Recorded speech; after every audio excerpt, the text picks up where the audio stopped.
Notre Dame is very, very angry. Do they have a reason to be? And what is the playoff committee really trying to say here? Let's talk about it next here in the College Huddle.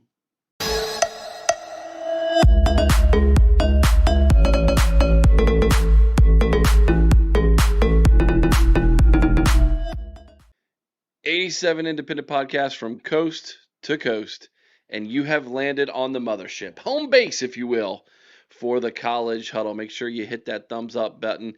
Hey guys, consider subscribing to the channel. I see the numbers. A lot more of you watch these videos than are subscribed, and we appreciate each and every single one of you checking it out. If you watch several of our videos, you might as well just go ahead and subscribe to the channel, be a part of our community. Check out the website, thecollegehuddle.com. Find your favorite school, your favorite team, and find your favorite podcast. That's what this community is all about. The playoff committee has spoken. Miami, Alabama get the nod over Notre Dame. It was going to come down to 2 spots for 3 teams. We all knew it, unless there was an incredible amount of chaos with BYU, which didn't happen. BYU got smoked. That wasn't going to happen. The committee wasn't going to put Duke in even after they beat Virginia, so that opened the door for a second G5 school. But there was 2 spots for 3 teams that were in the debate. Alabama, who got beat by Georgia in the SEC championship game, Miami, Notre Dame. And really, the huge debate was between Notre Dame and Miami.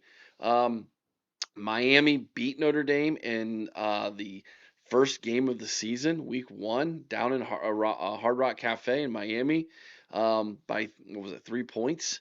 So it wasn't like it was a blowout there. But Notre Dame went on, and of course they lost the next time they played against A&M, who's also in the college football playoff here. So they lost 2 games to 2 teams in the college football playoff now by a total of 4 points, and then they went on a 10-game winning streak. And the debate was always, would it be Miami or Notre Dame? Miami or Notre Dame? Decided to withdraw our name from consideration for a bowl game following the 2025 season. We appreciate all the support from our families and fans, and we're hoping to bring the 12th national title to South Bend in 2026. Signed the 2025 Notre Dame football team. Now, what's interesting about that is Notre Dame athletic director basically told ESPN that the rankings ahead of the final ones, or the ones that are released on Sunday following the conference championship games, are a farce and a total waste of time. That they don't mean anything. And you're just basically setting up false narratives at that point. And then, of course, the committee basically admitted that one of the things that they didn't do, which I have some thoughts about, is they really didn't compare Notre Dame and Miami until yesterday, until this weekend. What do you mean you didn't compare those 2 teams until this weekend? What the heck have you been doing all these weeks when you've been getting together and creating your week and your rankings if you didn't compare the 2 teams? That seems completely idiotic to me if you stop and you think about it. For real. That seems like a total way. What have you been spending all the time and money doing? You guys in there playing tiddlywinks? Hopscotch? Trading baseball cards? What are you doing if you're not comparing the 2 teams? You needed to compare the entire time. Unbelievable. And so Marcus Freeman and the Notre Dame players are left now sitting at home going, this whole time we've been beating teams up for the past 10 weeks, dominating our schedule for the past 10 weeks. Lost 2 games by a total of 4 points, while the team you just put in over us lost to Louisville in an embarrassing fashion on a Friday night. And I think, what was it, NC State was the other team that they lost to, I believe, if I'm not mistaken. You're going to put them in over Notre Dame, and you didn't even put in the conference champion from the conference that Miami's playing in. It tells you everything about where we're at currently in college football. The playoff committee valued teams from conferences. That is, I mean, tell me if I'm wrong, but it sure feels that way if you're a Notre Dame fan. And what about the fact that Notre Dame's basically just taking their ball and going home and saying, we're not going to play in your bowl system now. We're not going to reward you for getting to watch us play again this season because you didn't give us the opportunity to be in the college football playoff. Is it sour grapes? Is it Notre Dame kind of having an elitist attitude, saying if we're not good enough for your playoff, then we're not good enough for your bowl game? How does this affect bowl season? I mean, bowl season's obviously been dying a death now for about the last 10, 15 years. And we see that death is basically uh, getting here quicker. The final nail in the coffin is basically about here. Did Notre Dame just drive the final nail in the coffin of the bowl system? And if that's what they did, is that a good thing or a bad thing? I have my thoughts. I would love to know yours, obviously.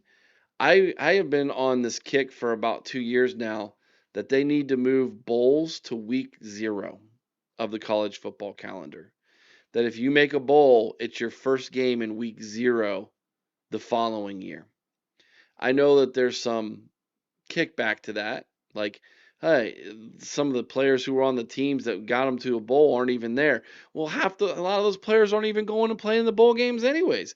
It would give those bowl games absolutely the best players from the best teams at that time. Well, it's not the exact same teams. Does it matter?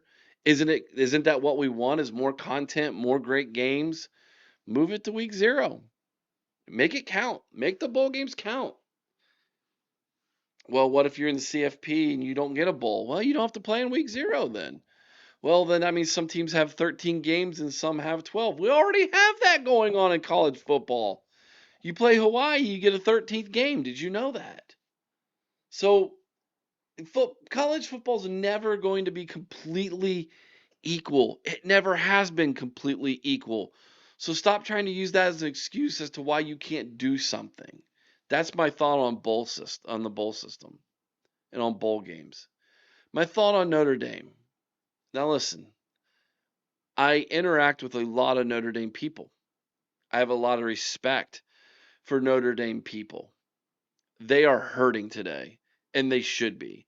I was confident. I was under the impression and 100% confident Notre Dame was going to get in, that they would not flip flop their own rankings on a day when neither Notre Dame nor Miami even played, but they did. They literally flip flopped them, and neither team even played, which means their initial rankings were total BS. And all they did was have an argument, and then when they had the argument, they hashed it out, and then they decided to flip flop them, and then they decided, I guess we need to have an ACC representative in this thing. Because Virginia lost to Duke, I think Miami got the benefit of the doubt so that they could have another ACC representative in this thing. They did not want the ACC going without a team in this. And because Notre Dame is an independent team, they got the shaft here. And I think that is what Notre Dame thinks. And that is why Notre Dame is basically not going to participate anymore this season. They're picketing, if you will. They are putting their foot down, drawing a line in the sand. What's going to be the fallout of this? Will Notre Dame have to join a conference, especially if this happens again? And if you're a Notre Dame fan, are you standing with the team that, yeah, I'm glad they're not playing in a bowl game, screw the bowls? Or are you a little bit disappointed that this seems kind of like sour grapes? I would love to know what you all think. If you're not a Notre Dame fan, are you happy about this? Do you think that this is a good thing? I gotta know, man. Let's have a great conversation. down in the comment section below. We'll have another college football story for you here on the College Huddle very soon. Enjoy the rest of your Sunday.